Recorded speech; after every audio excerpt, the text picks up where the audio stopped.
बिस्मिल्लाहिर्रहमानिर्रहीम। अस्सलाम वालेकुम। आज हम वीडियो में डिस्कस करेंगे exercise 6B factorise the following. Part 1 आपको गिवन है। इसमें गिवन है first term dx, second term dy और थर्ड टर्म dz। आप नोटिस करें कि तीनों टर्म्स में d कॉमन है, तो फर्स्ट स्टेप में d कॉमन ले लें और ब्रैकेट में यहाँ पर आ जाएगा x, क्योंकि d को x से जब मल्टीप्लाई करेंगे तो इसने बन जाना है dx। फिर आपके पास यहाँ आ जाएगा y और फिर यहाँ पर आ जाएगा z, क्योंकि आपने d को जब y से मल्टीप्लाई किया तो बन गया dy और d को जब z से मल्टीप्लाई किया तो dz। तो इस तरह से ये हमारा पार्ट 1 सॉल्व हो गया है। अब आपके सामने पार्ट 2 है। इसमें आपको गिवन है 16 - 24x।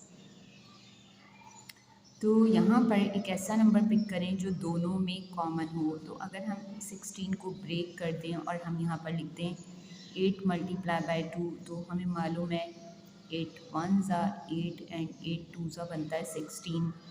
और इसी तरह से हमने 24 को ब्रेक किया और हमने लिख दिया 8 × 3, क्योंकि 8 3 बन जाता है 24। फिर हमने दोनों में this is the first term and this is second term, दोनों में नोटिस किया कि 8 कॉमन है, तो 8 को हमने बाहर लिखा तो यहाँ रिमेनिंग रह गया 2, तो ब्रैकेट बनाया, फिर हमने लिखा 2, फिर माइनस का साइन और फिर यहाँ लिखा 3x, क्योंकि जब हम 8 को 3 से मल्टीप्लाई करेंगे तो बन जाएगा 24x। तो इस तरह से हमने यहाँ पर कॉमन ले लिया है 8 को और ब्रैकेट में रह गया 2 - 3x। तो पार्ट 2 हमारा कंप्लीट हो गया। अब यहाँ पर पार्ट 3 है, यानी सी पार्ट। इसमें आपको गिवन है 3ax, फिर गिवन है प्लस, फिर गिवन है 12ay।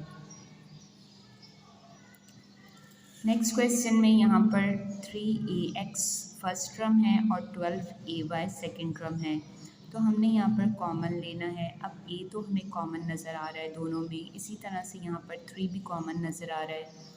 तो अगर हम यहाँ पर 3a कॉमन ले लेते हैं तो ब्रैकेट में यहाँ पर 3a जब आपने कॉमन ले लिया तो x रिमेनिंग रह गया, तो हम यहाँ लिख देंगे x, फिर हमने लिखा प्लस का साइन। अब हमने 3 का टेबल इतना रीड करना है कि हमारे पास 12 आ जाए, तो 3 4 12 होता है और a हम कॉमन ले चुके हैं, तो यहाँ रिमेनिंग रह गया y। सो ये हमारा आंसर हो गया 3a कॉमन और ब्रैकेट में x + 4y। डी पार्ट है। इसमें आपको गिवन है 24vx, फिर -15uy, फिर -20vy एंड फिर प्लस 18u और x। इस क्वेश्चन को सॉल्व करने के लिए हम पहले इसको अरेंज करेंगे, यानी मैंने अगर इसको कह दिया 1, इसको मैंने कह दिया 2, इसको मैंने कह दिया 3 और इसको मैंने कह दिया 4, तो अब मैंने पहले लिखना है 24vx, फिर मैंने लिखा -20vy, फिर मैंने लिखा यहाँ पे थर्ड है +18ux, फिर लिखा -15uy। अब आप नोटिस करें कि इन दोनों में स्टार्टिंग 2 में कॉमन क्या है। कॉमन देखें, यहाँ पर v भी कॉमन नज़र आ रहा है वेरिएबल में और 24 है और 20। अगर यहाँ पर हम ले लेते हैं 5, तो 5 में तो 24 नहीं आता। अगर मैं यहाँ ले लेती हूँ 4 कॉमन ले लेती हूँ, यानी मैंने यहाँ पर लिया 4 और फिर मैंने लिखा यहाँ पर v, 4v कॉमन लिया, तो यहाँ ब्रैकेट में आ जाएगा 4 × 6, 4 6 24 और x लिख दिया, फिर माइनस का साइन, फिर 4 5 20 और फिर y लिख दिया और ब्रैकेट क्लोज।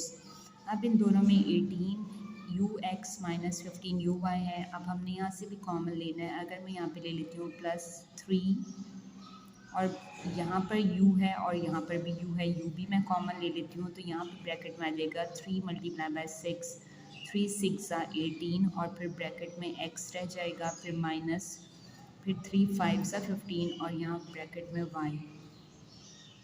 अब ये पूरी फर्स्ट टर्म है और ये पूरी सेकंड टर्म है, तो अगर हम नोटिस करें तो ये जो ब्रैकेट है और इसमें 6x - 5y है, ये दोनों में नज़र आ रहा है, तो हम यहाँ लिख देंगे 6x -5y, तो यहाँ रिमेनिंग रह जाएगा 4v और यहाँ पे रह जाएगा 3u। तो ये हमारा आंसर होगा। This is our next part. इसमें पार्ट ए में 4 क्रम्स हैं, फर्स्ट क्रम, सेकेंड क्रम, थर्ड क्रम, फोर्थ क्रम। 4 क्रम्स होंगी तो हमने स्टार्टिंग 2 में से कॉमन लेना है और लास्ट के 2 में से कॉमन लेना है। तो यहाँ पर हम क्या काम करेंगे कि अगर मैंने यहाँ पर लिखा हुआ देखा कि ए स्क्वायर है और यहाँ पर ए बी लिखा हुआ है, तो हम पहले इसको अरेंज करते हैं। यानी मैंने इसको ए स्क्वायर लिखा, फिर माइनस ए बी लिखा, फिर मैंने +2a लिख लिया और फिर मैंने -2b लिख लिया। ऐसा करने से हमें बहुत आसानी हो जाएगी। अब मैंने यहाँ से a कॉमन लिया तो ब्रैकेट में रह गया a, क्योंकि a मल्टीप्लाई a होगा तो a स्क्वायर बन जाएगा। फिर माइनस का साइन, फिर a मल्टीप्लाई बाय b होगा तो a b बन जाएगा। अब इन दोनों में हमें 2 कॉमन नज़र आ रहा है तो मैंने प्लस लिखा और 2 कॉमन लिया तो ब्रैकेट में रह जाएगा a, क्योंकि यहाँ पर लिखा था 2a।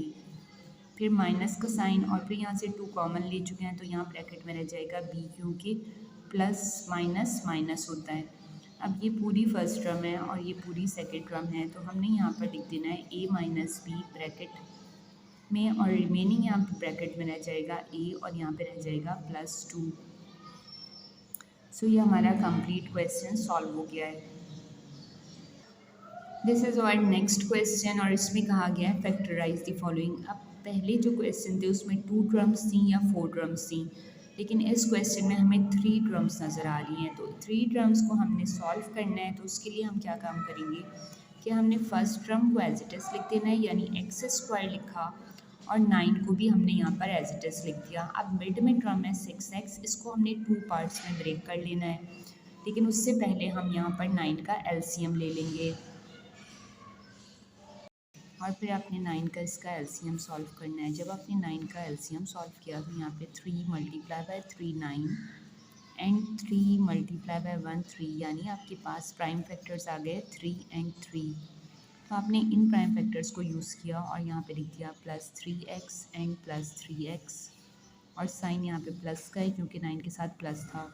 अब आपने स्टार्टिंग 2 टर्म्स में से x को कॉमन लिया तो ब्रैकेट में आ गया x +3 और लास्ट की 2 टर्म्स में से आपने 3 को कॉमन लिया तो ब्रैकेट में आ गया x +3, क्योंकि 3 मल्टीप्लाई बाय 3 बन जाएगा 9।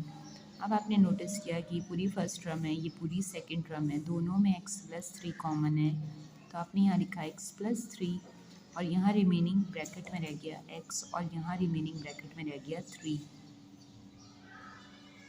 तो ये पार्ट हमारा कंप्लीट सॉल्व हो गया। अब नेक्स्ट पार्ट है, इसमें आपको पार्ट जी में आपको गिवन है 9a² फिर -4।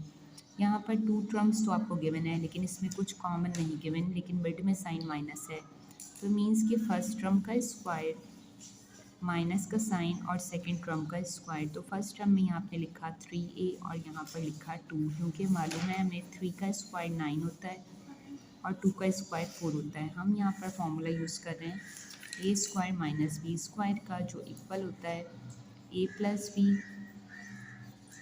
और a-b के। तो यहाँ पर हमने a+b यानी कि फर्स्ट टर्म 3a फिर प्लस का साइन फिर 2 लिखा, फिर सेकंड ब्रैकेट में 3a और फिर माइनस का साइन और फिर 2 लिखा। इस तरह से कंप्लीट हो गया क्वेश्चन। इसी का नेक्स्ट पार्ट गिवन है पार्ट एच, जिसमें आपसे कहा गया है 5xy - 25yz। अगर हम नोटिस करें इन दोनों के अंदर y तो कॉमन है लेकिन यहाँ पर हमारे सामने 5 भी कॉमन है, तो हमने लिखा 5 और ब्रैकेट के बाहर यहाँ y लिखा और ब्रैकेट के अंदर जब 5 और y बाहर है तो रिमेनिंग रह गया x, फिर माइनस का साइन, फिर 5 का टेबल इतना रेट करना है 25y, तो 5 से 25 और यहाँ पे रिमेनिंग रह गया z और ये हमारा कंप्लीट आंसर हो चुका है। नेक्स्ट पार्ट है पार्ट आई, इसमें आपके सामने k² - 81। तो यहाँ पर आपने क्या काम किया कि first term square minus second term square, यानी फर्स्ट टर्म में आपने लिखा k और सेकेंड टर्म में यहाँ लिखा 9, क्योंकि 9 का स्क्वायर होगा 81। तो यहाँ पर आपने k +9 लिखा और फिर k - 9 लिखा, यानी कि हमने फॉर्मूला अप्लाई किया और इसको ओपन कर दिया।